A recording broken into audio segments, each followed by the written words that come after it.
அனைத்து நண்பர்களுக்கும் வணக்கம். இந்த வீடியோவில் எதை பற்றி நம்ம பார்க்க போகிறோம் என்றால், நீங்கள் அனைவரும் எதிர்பார்த்து கொண்டிருக்கும் 12ஆம் வகுப்புக்கான ரிசல்ட் ரிலீஸ் பண்ணிட்டாங்க. இப்போது எப்படி அதை நம்ம டெவலப் பண்ணலாம்? இந்த மார்க் லிஸ்ட்டை பொறுத்த வரைக்கும் பார்த்தீங்கன்னா 11 12ஆம் வகுப்பு இரண்டு இதோடையும் பார்த்தீங்கன்னா நம்ம exam roll number date of birth போட்டால் வச்சிங்கன்னா நம்ம டெவலப் பண்ணிக்கலாம்.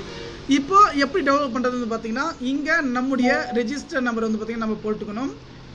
இங்கே உங்களுடைய ரெஜிஸ்டர் நம்பர் போட்டுக்கோங்க.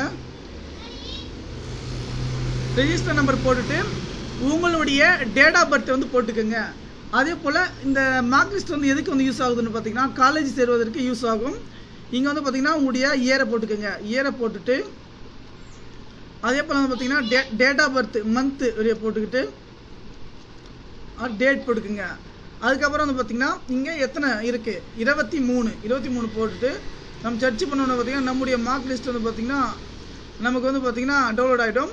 எனக்கு பார்த்தீங்கன்னா இங்கே பார்த்தீங்கன்னா டவுன்லோட் ஆகிடுச்சு. எனக்கு மார்க் லிஸ்ட் பார்த்தீங்கன்னா டவுன்லோட் ஆகிடுச்சு. இப்போது நான் பார்த்தீங்கன்னா மார்க் லிஸ்ட் பார்த்தீங்கன்னா நான் மறைச்சி வச்சுருக்கேன். இப்போ பார்த்தீங்கன்னா நம்ம +2 பார்த்தீங்கன்னா இவங்க தமிழ் பார்த்தீங்கன்னா 99 மார்க் எடுத்திருக்காங்க. டோட்டலாக பார்த்தீங்கன்னா கிட்டத்தட்ட எவ்வளோ மார்க் எடுத்துக்கிட்டாங்க, 524. இதோடைய டவுன்லோட் பண்ணுறோடைய லிங்க் பார்த்தீங்கன்னா நான் டிஸ்கிரிப்ஷன் கீழே பார்த்தீங்கன்னா கொடுத்துருக்கேன். இப்போது இந்த டவுன்லோட் பண்ண லிங்கை பொறுத்த வரைக்கும் பார்த்தீங்கன்னா அஃபிஷியலாகவே பார்த்தீங்கன்னா கொடுத்துட்டாங்க. யாருனாலும் பார்த்தீங்கன்னா நம்முடைய இந்த வெப்சைட்டோட லிங்க் பார்த்தீங்கன்னா நான் டிஸ்கிரிப்ஷன் கீழே கொடுத்துருக்கேன். செக் பண்ணி பார்த்துக்கோங்க. நன்றி.